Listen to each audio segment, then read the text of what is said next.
Yes, sir. Yes, sir. Quaresma. Quaresma.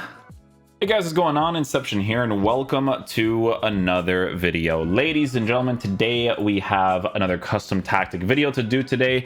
Guys, I'm gonna be completely honest, man, okay? I do not enjoy using anything else but this formation, okay? If I did not have this formation for this game, I think I would genuinely lose my mind. It's vulnerable in the defense, especially if you don't have like crazy meta players, right? But it's just a formation and tactic that will allow you to have the most fun in this game, 100%. Because guys, you could still get rank 1, you could still do really well in foot champ, still do really well in the elite division. I'm just saying that for the full meta aspect of the game, you are a little bit vulnerable in defense, right? Especially in those side areas. Like, it's just that driven crossing stuff that people go for. But these custom tactics, guys, are going to be from Father Japes, Father Air Japes. Literally my favorite person to get custom tactics from. If you guys haven't checked out this video already, this is going to be for the 3-4-1-2 formation. This formation allows you to have so much fun in this game, okay? So I want you guys to check out the tweets that Japes does here, or did here, because I don't think he posts on YouTube, right? So be sure to give him a quick follow. Whenever he does custom tactics, I'm all over it, because his custom tactics are authentic to football, but also match the meta of the game, right? So with Japes, he has his custom tactics set like this, right? So I'm going to show you guys in game. So with the 3-4-1-2 tactics, right, he has it set to pressure on heavy touch like this. I was actually experimenting with different things and honestly didn't enjoy it that much. Like, you really need these things for it to be as good as possible, right? So he has pressure on heavy touch, balanced direct passing, but the tactics have actually been adjusted in certain areas of it, right? So with the width, it's now set to a 55. The depth is at a 50. He has a balance for the build-up play direct passing with 60 for it instead of a 55, right? So I guess after the patch, he probably adjusted a few things here and there. It's funny because as I was playing with this formation from the recent patch, because of the way that they changed the defensive shape a tiny bit, not a whole lot for the new gen version of the game. They changed it a tiny bit, but it's still super park the bus and defensive AI heavy, right? So these small adjustments that he has made to this tactic has been incredible. This formation is still, after the patch, the best formation and tactic that I've used this game, okay? So these are the custom tactics starting off with, and then there's gonna be like a different variation as well, right? Instructions are gonna be the exact same, guys. So we're gonna have on the goalkeeper, he actually has it differently on the goalkeeper. So on the goalkeeper, he has, there it is, right? So sweeper keeper, right? This is the one thing I always forget to do from his come for crosses, right? So comes for crosses and sweeper keeper. That's the one thing I always forget to do when it comes to his custom tactics.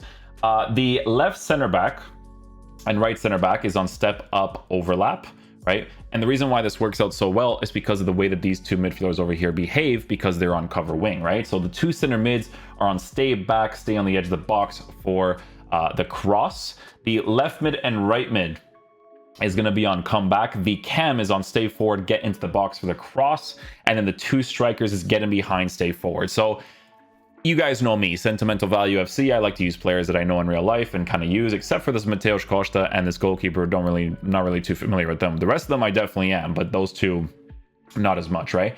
But Sentimental Value FC, I try to use players that I enjoy using from real life, so that when I score with them in the game, it feels nice. Just like that clip I showed you guys right in the beginning, right?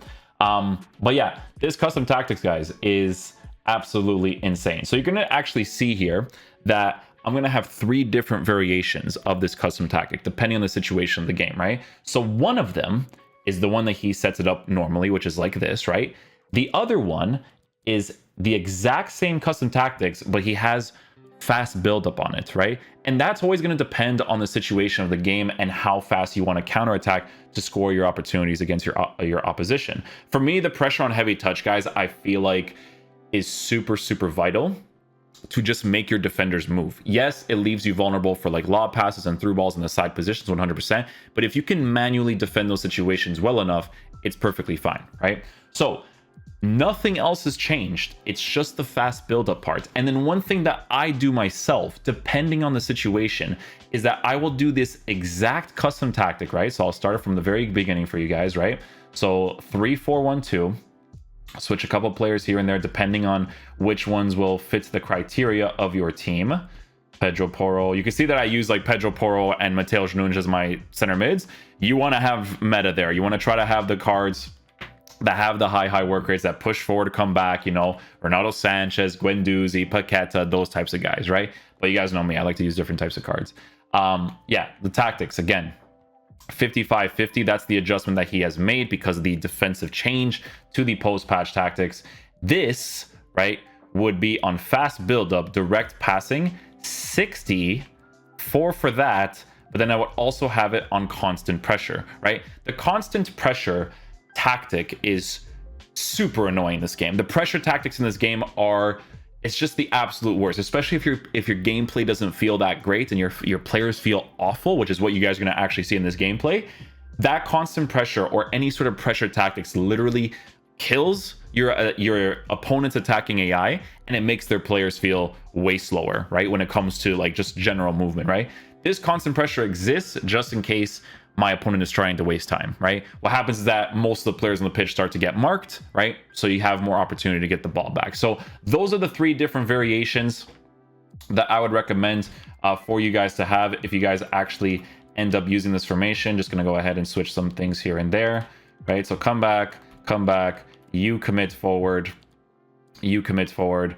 See, like this is not super ideal because I don't have like crazy fast strikers, right? You want to have players that have either the hunter chemistry style and you just deal with the dribbling as it is, which you guys know me, I can't do that because it would drive me nuts. And also it would be just players that are like Griezmann, you know, Mbappe, those types of guys, right? Your cam, you want to try to go for players like the Fakir card. Even if you're using like Phil Foden, he's really good there too. The side players. So the side players, guys, is really going to depend on the type of team that you want to build, right? So you're going to see here that the way that my team is set up, which I think is not the most ideal way, I'm just doing it because, you know, just because of the way that it's currently formatted. You can see that I have Bernardo Silva and Gelson Martins as my left mid and right mid. I have them there because they have high work rates, right? But that's just for me to have fun with. Ideally, you want to have players in your team that can both attack and defend, right? So with Air Japes, he uses a card like, this is from before, right? He uses a card like Nkunku and Alphonso Davies, both cards that are capable of attacking and defending. Not so much as Alphonso Davies, is probably a little bit more defensive, but if you actually take a look and see his new team that he's working with from the Xbox, he switched over there, right? You can see that he actually works with this team as it is, right? So he's got Griezmann off to the left side, Hunter chemistry style because of the pace, Hunter on Garincha because of the pace, Hunter on Thierry Henry because of the pace. So he just deals with the dribbling as it is, right? But check out his left mid and his right mid. They're both players that can attack and defend, but they're just more defensive oriented, right? So he just wants to have a team where he can essentially line up with a 5-back as well as attack with a bunch of players and kind of utilize the players in the middle more than anything. Because guys, the thing is that you obviously do end up scoring some goals with your left mids and right mids, but it just depends on what variation you want to go with. You can go the more defensive route, which to be honest in this game for the meta of what it is would make the most sense, or you can go the routes that I went with where it's more attacking. The thing is though, guys, right, is that if I truly wanted to, I can figure out a way to potentially put Cancelo in this team as well as the Guerrero card. The new, not the new one, but the Foot Birthday Guerrero card is a card that can attack and defend. So I can actually use him in the side position too, and he would be great to have there. But it just depends on the money that I have and stuff, because on my main account, I only have like 180K to work with. So not a whole lot, right? But I'm going to show you guys some highlights of how this formation tactic moves. Guys, the goals in this game for the new gen version of the game is very linear, but this is how you have to play to score your opportunities, right? So I'm going to show you guys some of the goals, so let's get to it.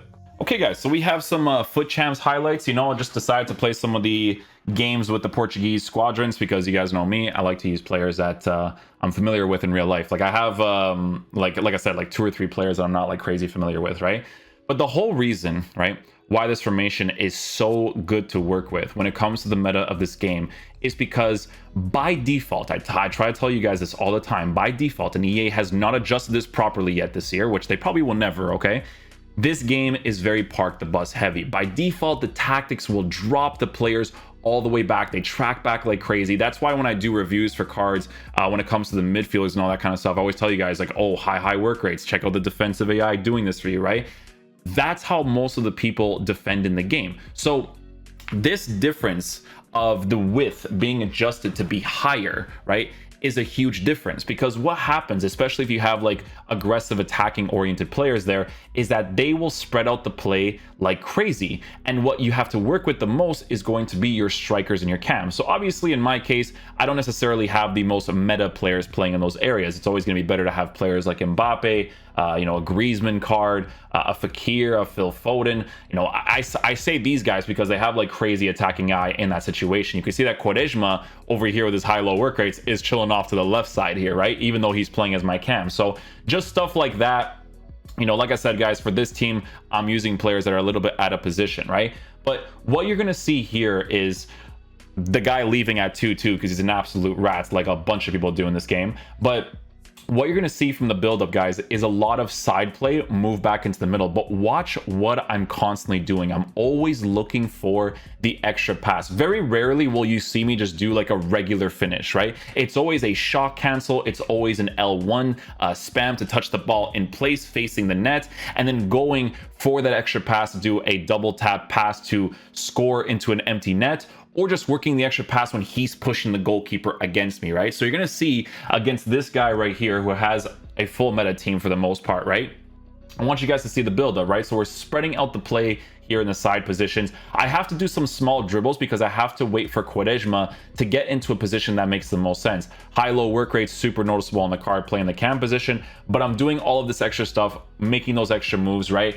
I pretend like I'm going to go shoot with his 5-star weak foot. What happens there, right? He sees that empty space there with my attack. He starts to push the goalkeeper. What do I have to do? I have to make the extra pass constantly. I don't shoot in that situation. I make another pass there too. So that's the ones that you have to look for the most when it comes to using this formation as much as possible. It is the formation that in this game allows you to play the most authentic football, but you always have to look for that meta thing in this game where you look for that extra pass. Like again, you're going to see in a situation like this, Elastico Quaresma, L1 spam, touch the ball off to Nani, go for a first time strike. That's going to be the way that you're going to want to play with this formation, especially with the changes that have been made to it, because you're stretching out the pitch way more than you did before with the way that the formation and tactics were set up. So yeah, hopefully you guys enjoy this video today. I'll catch you guys for the next one. Peace out, dudes. Love you guys.